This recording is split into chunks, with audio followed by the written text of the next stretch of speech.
Hi geniuses, welcome to the channel Science Wizard Pooja Ranjan. This channel is all about the science subject of classes 6th, 7th, 8th, 9th and 10th physics and chemistry. If you are new to my channel, you can subscribe to the channel for more science videos, and if you like the explanation then please press the like button and you can share this video with your friends, family and the classmates. So the chapter which we are going to discuss today is of class 8, chapter 8 biology, cell structure and functions. सो इस chapter पे मैं already एक video बना चुकी हूँ. सो उसका link मैं आपको डिस्क्रिप्शन बॉक्स में दे दूंगी, आप जाके पहले उसको चेक कर सकते हैं. और जो टॉपिक हम आज कवर करने वाले हैं वो है structure of a cell. Okay, so last video में हमने देखा था कि there are variety of cells जिनके डिफरेंट साइज होते हैं, डिफरेंट शेप होते हैं, डिफरेंट फंक्शंस होते हैं, बट एक चीज़ कॉमन होती है हर सेल में. वो क्या है? That is the basic component of a cell. Basic component of a cell, component का मतलब कि वो किन किन चीज़ों से मिलके बना हुआ है. अगर हम बेसिक कंपोनेंट्स की बात करते हैं किसी भी सेल के, in spite of its shape, in spite of its size and वो क्या फंक्शन परफॉर्म करता है, तो whether it's a nerve cell, it's a muscle cell, it's red blood cell और WBC. सो हर सेल में कुछ चीज़ें कॉमन होती हैं. जैसे हर सेल में साइटोप्लाज्म मिलता है हमें, हर सेल में सेल मेम्ब्रेन प्रेजेंट होती है, हर सेल में न्यूक्लियस होता है और ऑर्गेनेलीज भी प्रेजेंट होते हैं. As you can see this is the typical structure of a cell. Okay, so इसमें जो सबसे आउटर मोस्ट आपको लाइनिंग दिख रही है, this is called the cell membrane. Okay, so ये जो होता है वो सबसे आउटर मोस्ट कवरिंग होता है सेल का. ओके, जो कि सेल को सपोर्ट देता है और कोई भी चीज़ जो सेल के अंदर एंटर हो रही है वो इस सेल मेम्ब्रेन के थ्रू ही एंटर होती है या बाहर जाती है. फिर उसके बाद आप देखेंगे कि ये पिंक कलर का जो स्ट्रक्चर है यहाँ पे, जिसने ज़्यादातर जगह घेरी हुई है सेल में, सो उसको हम साइटोप्लाज्म कहते हैं. ये एक जेली लाइक स्ट्रक्चर होता है और इसी के अंदर सारे ऑर्गेनेलीज जो होते हैं वो प्रेजेंट होते हैं और डिफरेंट फंक्शंस परफॉर्म करते हैं organelles.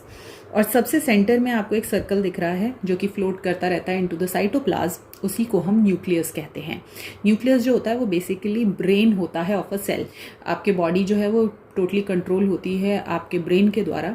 So in the same way cells में भी जो फंक्शन परफॉर्म होते हैं वो सारे के सारे कंट्रोल होते हैं by the nucleus. So let's understand the function of each of the component of a cell one by one.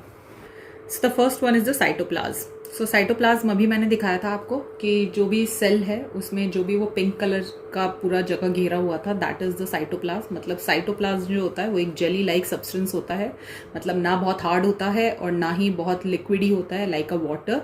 वो सेमी सॉलिड स्ट्रक्चर में होता है, जैसे जेलीज खाते हैं आप. जो साइटोप्लाज्म होता है वो मेकअप करता है most of the inside of a cell, as I have shown you already. और जितने भी लाइफ फंक्शंस होते हैं वो टेक्स प्लेस करते हैं इन द साइटोप्लाज्म. वाई? जितने भी ऑर्गेनेलीज होते हैं या फिर जो न्यूक्लियस होता है वो सब के सब कहाँ प्रेजेंट होते हैं? Into the cytoplasm only.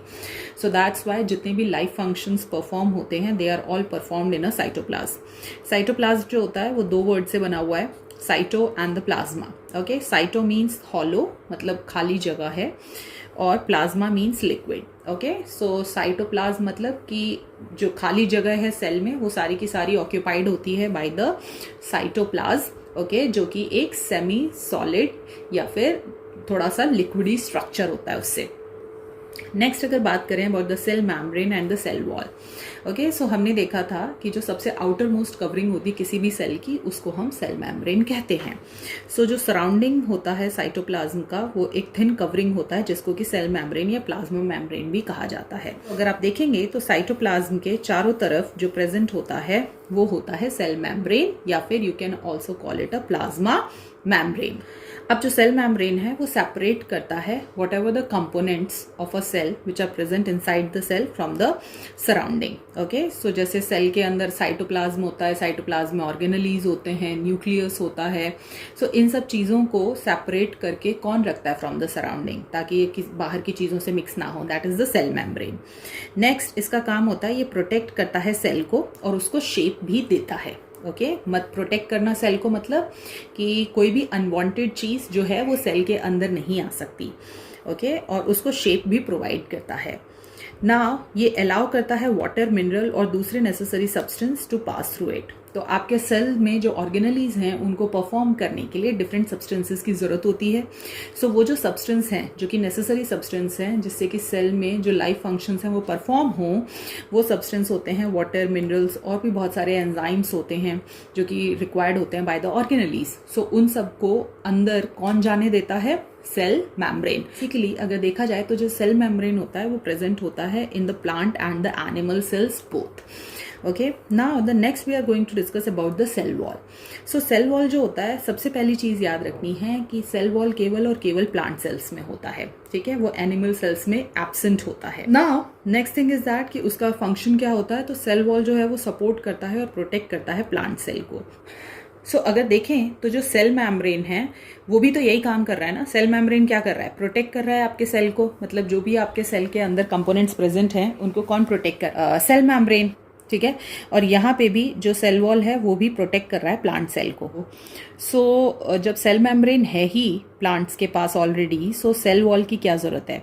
सो यहाँ पे अगर आप देखोगे तो वो सेल वॉल सपोर्ट भी करता है. ठीक है, मतलब कि एक रिजिड स्ट्रक्चर जो होता है वो प्रोवाइड करता है प्लांट सेल्स को. ओके, अब इसका मतलब क्या हुआ? जनरली आपने देखा होगा कि जो एनिमल्स होते हैं, okay, they are having the skeleton in their body for the support.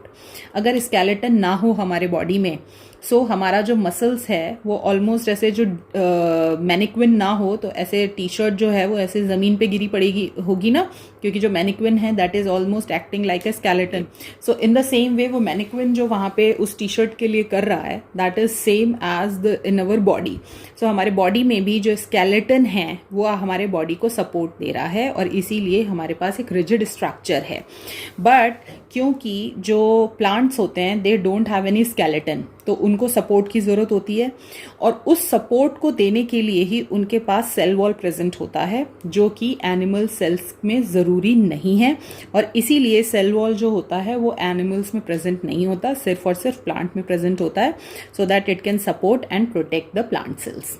जो साइटोप्लाज्म होता है उसमें बहुत सारे स्मॉल स्ट्रक्चर्स होते हैं which are called the organelles, और हर ऑर्गेनली जो होता है उसका डिफरेंट फंक्शन होता है inside the cell. We are going to discuss that.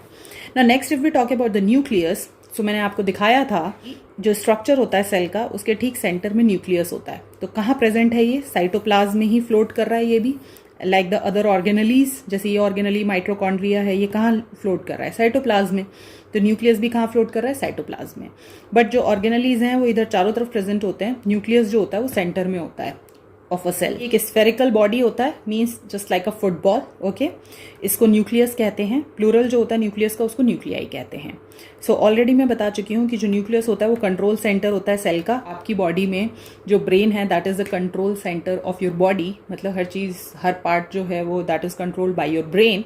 In the same वे यहाँ पर भी सेल के ग्रोथ से लेकर आपके जितने भी फंक्शंस परफॉर्म होते हैं सेल के द्वारा, okay, whether it's a energy production और whether it's a reproduction, whatever the functions which are performed by a cell, they are all controlled by the nucleus which is present in the cell, and that's why we can compare the nucleus of a cell to the brain of a animals. So ये एक बहुत important question है जो कि पूछा जाता है कि जो न्यूक्लियस होता है सेल का उसको ब्रेन क्यों कहते हैं of a cell. Now, if we talk about the nucleus, okay, so nucleus जो होता है उसके अंदर भी बहुत सारी चीज़ें प्रेजेंट होती हैं. सबसे पहला जो न्यूक्लियस होता है और जो आपका सेल का स्ट्रक्चर होता है, ठीक है, उसमें बहुत सारी चीज़ें सिमिलर हैं. जैसे कि आपका जो सेल है उसके सबसे चारों तरफ वाली कवरिंग को हम क्या कहते हैं? सेल मेम्ब्रेन ना. वैसे ही जो न्यूक्लियस है उसके भी चारों तरफ जो कवरिंग होती है उसको हम न्यूक्लियर मेम्ब्रेन कहते हैं. इस स्ट्रक्चर में ये जो ब्लैक कलर की आउटर कवरिंग आपको दिख रही है इसी को हम न्यूक्लियर मेम्ब्रेन कहते हैं. जैसे सेल मेम्ब्रेन जो होता है वो प्रोटेक्ट करता है आपके सेल को, ठीक है, और पोरस होता है जिसके थ्रू जो वाटर, मिनरल और एसेंशियल न्यूट्रिएंट्स जो हैं वो एंटर कर पाते हैं इनटू द सेल और जो वेस्ट है वो बाहर चला जाता है सेल से. इन द सेम वे जो न्यूक्लियर मेम्ब्रेन होता है वो भी पोरस होता है और वो अलाउ करता है movement of the material between the cytoplasm and the nucleus. Okay, so nucleus को जिस भी चीज़ की ज़रूरत है वो न्यूक्लियर मेम्ब्रेन के थ्रू ही पास होके जाती है. कोई भी अनवांटेड चीज़ न्यूक्लियस में एंटर नहीं कर सकती है. सो न्यूक्लियर मेम्ब्रेन जो होता है बेसिकली वो एक न्यूक्लियस का आउटर कवरिंग की तरह काम करता है जिससे कि साइटोप्लाज्म की हर चीज़ न्यूक्लियस के अंदर एंटर ना कर पाए. इसके बाद फिर हमने क्या देखा था, जो सेल होता है उसमें सेल मेम्ब्रेन के बाद अंदर आओगे तो बहुत सारी जगह जो होती है वो साइटोप्लाज्म से घिरी रहती है, जो कि सेमी लिक्विड फॉर्म में होता है।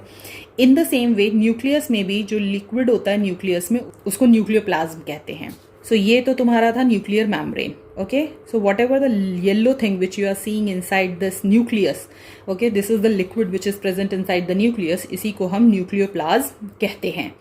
और जैसे कि आपके पूरे सेल के अंदर यहाँ पे सेंटर में न्यूक्लियस था, वैसे ही न्यूक्लियस के अंदर भी एक और छोटा सा स्ट्रक्चर होता है, ओके, जो कि स्फेरिकल होता है, which we call the nucleolus. तो अगर स्ट्रक्चर ऑफ अ सेल और स्ट्रक्चर ऑफ अ न्यूक्लियस देखें तो they are almost similar. How? So अगर बहुत ही सिंपल लैंग्वेज में मैं आपको बताऊं ना, जिससे कि इजिली याद हो जाए आपको, तो देखो ये है स्ट्रक्चर ऑफ अ सेल, ये है structure of a nucleus. So cell के स्ट्रक्चर में क्या होता है, सबसे बाहर सेल मेम्ब्रेन होती है, उसके अंदर जो भी स्पेस होता है वो कवर्ड होता है with the jelly like substance, जिसको साइटोप्लाज्म कहते हो, और सबसे अंदर होता है न्यूक्लियस। ठीक है, इन द सेम वे अगर स्ट्रक्चर ऑफ न्यूक्लियस देखें तो जैसे इसमें सेल मेम्ब्रेन होता है आउटर मोस्ट कवरिंग, न्यूक्लियस की जो आउटर मोस्ट कवरिंग होती है उसको हम न्यूक्लियर मेम्ब्रेन कहते हैं। फिर यहाँ पे अंदर जो ज़्यादातर स्पेस है सेमी सॉलिड स्ट्रक्चर से कवर्ड है, जिसको साइटोप्लाज्म कह रहे हो। यहाँ पे भी ऐसे ही होता है, लिक्विड प्रेजेंट होता है, ठीक है, जिसको कि हम न्यूक्लियोप्लाज्म कहते हैं। यहाँ साइटोप्लाज्म है क्योंकि ये न्यूक्लियस का है तो ये न्यूक्लियोप्लाज्म है। यहाँ सेल का है तो सेल मेम्ब्रेन है, ये न्यूक्लियस का है तो न्यूक्लियर मेम्ब्रेन है। और यहाँ पे जैसे सेंटर में प्रेजेंट होता है आपका न्यूक्लियस सेल का, यहाँ पे न्यूक्लियस का भी एक स्फेरिकल बॉडी, न्यूक्लियस में भी एक स्फेरिकल बॉडी प्रेजेंट होती है इन द सेंटर, जिसको कि हम न्यूक्लियोलस कहते हैं। इसके अलावा भी एक और चीज़ होती है आपके न्यूक्लियस में, and which is very important, उसको हम कहते हैं, सो जैसा आप देख रहे हो यहाँ पे, ठीक है, तो ये आपका स्ट्रक्चर है ऑफ अ न्यूक्लियस। ओके, तो ये आपका न्यूक्लियोलस है जो कि अंदर प्रेजेंट होता है। यहाँ पे आपको ये जो पर्पल कलर का दिख रहा है, ये सारा का सारा न्यूक्लियोप्लाज्म है। ठीक है, अब यहाँ पे आप देखोगे तो न्यूक्लियोलस के सन यहाँ पे ये एक ऐसा थ्रेड लाइक स्ट्रक्चर जो है वो अटैच्ड है। What is this called? इसको हम कहते हैं क्रोमेटिन फाइबर। ओके, अब ये जो क्रोमेटिन होता है न्यूक्लियस में, इसका क्या फंक्शन होता है? तो जो क्रोमेटिन होता है वो बहुत ही फाइन थ्रेड लाइक स्ट्रक्चर होता है, ठीक है, जो कि क्वाइल्ड फिलामेंट है। क्वाइल्ड मतलब आपने देखा ना, इधर उधर ऐसे मुड़ा हुआ है, क्वाइल्ड है। ओके, जो कि यूनिफॉर्मली डिस्ट्रीब्यूटेड होता है न्यूक्लियोप्लाज्म में, तो मतलब वो न्यूक्लियोप्लाज्म में फ्लोट कर रहा होता है, और उसी को हम क्रोमेटिन फाइबर कहते हैं, जो कि मैंने थ्रेड लाइक स्ट्रक्चर दिखाया, which is attached to the nucleolus. अब at the time of cell division ये जो क्रोमेटिन होते हैं ये मोटे हो जाते हैं और रिबन जैसे स्ट्रक्चर में कन्वर्ट हो जाते हैं। सो वो जो क्रोमेटिन फाइबर था ना, जब सेल डिवाइड हो रहे होते हैं, 1 से 2 सेल बनते हैं और 4 सेल बनते हैं इस ढंग से, तो जब सेल डिवाइड होते हैं उस वक्त वो जो chromatin which is attached to the nucleolus, वो बेसिकली क्या होता है, वो थिक हो जाता है, मोटा हो जाता है और रिबन लाइक स्ट्रक्चर में कन्वर्ट हो जाता है, और इसी को हम कहते हैं chromosome which you are seeing here. So basically chromatin fibre at the time of cell division converts into the chromosome.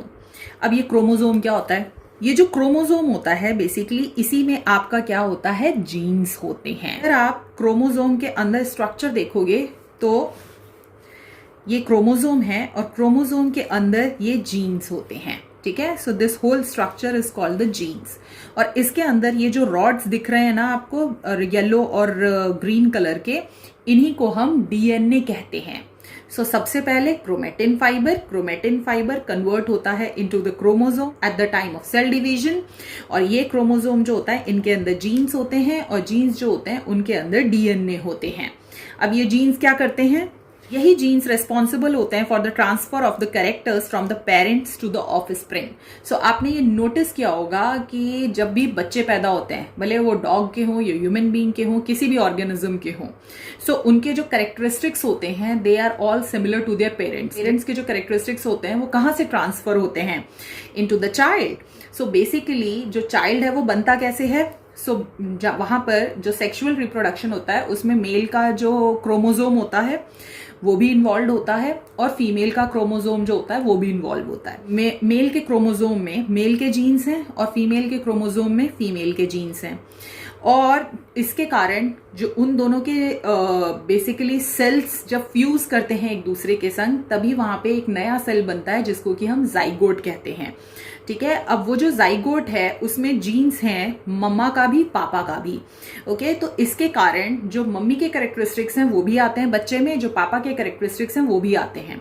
कितनी बार हाइट जो होती है वो पेरेंट्स से मैच करती है आपकी, आपका हेयर कलर, आपका आई कलर, आपका स्किन कलर, आपका बोलने का तरीका, बहुत सारी चीजें जो होती हैं वो कैरेक्टरिस्टिक्स आपके पेरेंट्स से आप में ट्रांसफर होती हैं। कैसे? Through the genes. नेक्स्ट, जो न्यूक्लियस और साइटोप्लाज्म होता है उसको टुगेदर हम बोलते हैं प्रोटोप्लाज्म। ओके, सो अगर मैं जो आपका सेल का स्ट्रक्चर है उसमें से सेल मेम्ब्रेन हटा दूं तो क्या बचा? साइटोप्लाज्म बचा, और उसके अंदर जो है वो आपका न्यूक्लियस बचा, और साइटोप्लाज्म में ऑर्गेनेलीज फ्लोट कर रहे हैं। तो साइटोप्लाज्म, ऑर्गेनेलीज और न्यूक्लियस, ओके, सब चीजें मिला के एक साथ बोलें तो you can call it as a protoplasm. Okay, जो कि कहलाता है living substance of a cell. अब जो मेन कॉन्स्टिट्यूएंट होता है of the element of protoplasm, अब जो प्रोटोप्लाज्म होता है उनमें कौन कौन से कॉन्स्टिट्यूएंट, मतलब कौन कौन सी चीजें होती हैं जिनसे मिलके प्रोटोप्लाज्म बना है। सो प्रोटोप्लाज्म में कार्बन होता है, हाइड्रोजन होता है, ऑक्सीजन होता है, नाइट्रोजन होता है, और इसके अलावा भी बहुत सारे एलिमेंट्स प्रेजेंट होते हैं। Now we are going to discuss about the functions of the organelles. Okay, अब फंक्शन ऑफ ऑर्गेनेलीज में देखें तो सबसे पहले ऑर्गेनेलीज कहाँ प्रेजेंट होते हैं, तो अगर आपको याद हो तो हमने देखा था साइटोप्लाज्म में बहुत सारे स्मॉल स्ट्रक्चर्स जो होते हैं वो फ्लोट कर रहे होते हैं और उन्हीं को हम ऑर्गेनेलीज कहते हैं। सो स्कैटर होते हैं, ये फैले हुए होते हैं साइटोप्लाज्म में, बहुत स्मॉल स्ट्रक्चर्स होते हैं, इन्हीं को ऑर्गेनेलीज कहते हैं। डिफरेंट ऑर्गेनेलीज के डिफरेंट फंक्शंस हैं। Like first one is the mitochondria. So mitochondria जो होता है वो एक स्मॉल रॉड लाइक स्ट्रक्चर होता है। As you are seeing here, this is the mitochondria. That's the rod-like structure. इसका main what is its function? So basically आप जो भी खाना खा रहे हैं, आपके खाने से जो भी एनर्जी है वो प्रोड्यूस हो रही है। तो एनर्जी आपके बॉडी में कहाँ प्रोड्यूस होती है? Within the cell, cell के अंदर प्रोड्यूस होती है। तो वो आपके खाने से आपके खाने को ऑक्सीजन के प्रेजेंस में बर्न करके एनर्जी प्रोड्यूस कौन करवाता है आपके सेल में? That is the mitochondria. आप जो भी ऑक्सीजन इनहेल करते हैं वो ऑक्सीजन जो है वो लंग्स के थ्रू आपके ब्लड में पहुंचता है, और आपने जो भी कार्बोहाइड्रेट्स खाए हैं वो ब्रेक डाउन होते हैं during the digestion process and convert होते हैं ग्लूकोज में। और ये ग्लूकोज और ऑक्सीजन जो होता है ब्लड के थ्रू आपके हर सेल तक ट्रांसपोर्ट करते हैं, और हर सेल के अंदर माइट्रोकॉन्ड्रिया होता है। जैसा कि मैंने आपको अभी बताया कि बेसिक कंपोनेंट जो होता है सेल का वो सेम होता है इन स्पाइट ऑफ क्या फंक्शन है और क्या शेप है और क्या साइज है। सो हर सेल में माइट्रोकॉन्ड्रिया होता है। तो आपका जो ग्लूकोज है बेसिकली वो बर्न होता है in the presence of oxygen, इसी को हम ऑक्सीडेशन कहते हैं। और जब ग्लूकोज बर्न होता है in the presence of oxygen inside the cell by the mitochondria, तो वहां पे एनर्जी प्रोड्यूस होती है। और क्योंकि इसके कारण आपको एनर्जी प्रोड्यूस हो रही है और वही एनर्जी आप यूज करते हैं to do different kind of work, so that's why the mitochondria is called the power house of the cell. Next बात करें तो वैक्यूल्स होते हैं। वैक्यूल्स क्या होते हैं? वैक्यूल्स मतलब कि वो खाली जगह होती है, सैक लाइक स्ट्रक्चर होता है, बैग जैसा स्ट्रक्चर होता है। जब आप देखोगे वैक्यूल तो ये प्लांट का सेल है। तो प्लांट के सेल में ये जितना येलो पोर्शन दिख रहा है ना, इसको हम वैक्यूल कहते हैं। और ये एनिमल का सेल है। एनिमल के सेल में ये छोटा सा सर्कल आपको जो दिख रहा है वो वैक्यूल होता है। सो आप देखोगे तो जो साइज है वैक्यूल का प्लांट और एनिमल सेल में ह्यूज डिफरेंस है। ओके, प्लांट सेल में तो ज्यादातर स्पेस जो है that is covered by the vacuole only, और एनिमल सेल में जो वैक्यूल होता है वो बहुत छोटा होता है। ओके, इसका फंक्शन क्या होता है? सो ये स्टोर करते हैं फूड, वाटर और वेस्ट। जो प्लांट्स होते हैं उनके पास बहुत ही लार्ज वैक्यूल होता है as compare to the animal cells. Okay, why? Because मैंने आपको पहले भी बताया था कि जो प्लांट्स होते हैं they don't have a skeleton. Okay, जिसके कारण कि उनके पास सेल वॉल होता है जो कि उनको सपोर्ट करता है, उनको प्रोटेक्ट भी करता है। ओके, सो इसीलिए जो वैक्यूल्स होते हैं प्लांट में वो भी प्लांट को स्ट्रक्चरल सपोर्ट प्रोवाइड करते हैं, शेप एंड द रिजिडिटी। तो क्योंकि प्लांट्स जो होते हैं they don't have a skeleton, so वहां पे सेल वॉल भी होता है और अंदर जो होता है उसमें वैक्यूल भी बड़ा साइज का होता है, जिससे कि प्लांट के सेल्स को ज्यादा सपोर्ट और रिजिडिटी मिल सके और स्पेसिफिक शेप दी जा सके। ओके, और एनिमल सेल्स जो होते हैं they don't require these large vacuoles because they already have the skeleton in their body, जो कि उनको सपोर्ट, शेप और रिजिडिटी प्रोवाइड करता है। Next if we talk about जो प्लांट सेल्स होते हैं उनमें ऑर्गेनेलीज होते हैं, पर ये सिर्फ और सिर्फ प्लांट सेल्स में होते हैं। जैसे अभी मैंने बात किया माइट्रोकॉन्ड्रिया और वैक्यूल्स, ये दोनों में ही मिलते हैं, प्लांट और एनिमल सेल में। बट अब जो हम ऑर्गेनेली की बात करने वाले हैं, plastids, they are only present in the plant cells. Okay, ये सारे ऑर्गेनेलीज एज यूजुअल कहाँ प्रेजेंट होते हैं? साइटोप्लाज्म में। ये जो प्लास्टिड्स होते हैं ये डिफरेंट कलर और टाइप्स के होते हैं, ठीक है। जैसे एक कॉमन प्लास्टिड जो कि ग्रीन कलर का होता है, जिसको कि हम क्लोरोप्लास्ट कहते हैं। ओके, ये आपने 7th क्लास में भी पढ़ा हुआ है। और इसी क्लोरोप्लास्ट में एक ग्रीन कलर का पिगमेंट होता है जिसको कि क्लोरोफिल कहते हैं, जो कि ग्रीन प्लांट्स में प्रेजेंट होता है, और यही आपके लीव्स को ग्रीन कलर देता है। और क्लोरोफिल की प्रेजेंस के कारण ही जो ग्रीन प्लांट्स होते हैं, by the photosynthesis process they prepare their own food. But animal cells जो होते हैं, they are not the autotrophs, they are the heterotrophs, and that's why they don't have a chlorophyll and that's why they cannot prepare their own food. So इसीलिए वो दूसरों पे dependent होते हैं for their food. इसके अलावा और क्या ऑर्गेनेलीज होते हैं? सो गोल्गी बॉडीज होते हैं आपके सेल्स में। गोल्गी बॉडीज का काम होता है सिक्रीट करना एंजाइम्स। ओके, तो जो एंजाइम्स हैं वो आपके डाइजेशन में हेल्प करते हैं। Next if we talk about the endoplasmic reticulum, so इनका काम होता है ट्रांसपोर्ट करना सब्सटेंस को within the cell. Okay, so जो एंडोप्लाज्मिक रेक्टिकुलम होते हैं, they are connected to the nucleus only. और जो भी चीज़ें हैं जो कि सेल के अंदर आ रही हैं या बाहर जा रही हैं, that is done by the endoplasmic reticulum. Next ribosomes होते हैं organelles which are present in your cell. इनका काम होता है प्रोटीन फॉर्म करना आपके बॉडी में। फिर लाइसोसोम्स होते हैं, ये क्या करते हैं कि जो भी डेड सेल्स हो जाते हैं, जो भी सेल्स डेड हो जाते हैं, उनको डिस्ट्रॉय कर देते हैं। And the last is the centrosome, यही रेगुलेट करते हैं सेल डिवीजन को, जिससे कि 1 से 2 और 4 और मल्टीसेल्युलर ऑर्गेनिज्म फॉर्म हो सके। So this is it about this video. So if you're having any doubt in this topic, you can ask me in the comment section. Till then, take care. Bye bye.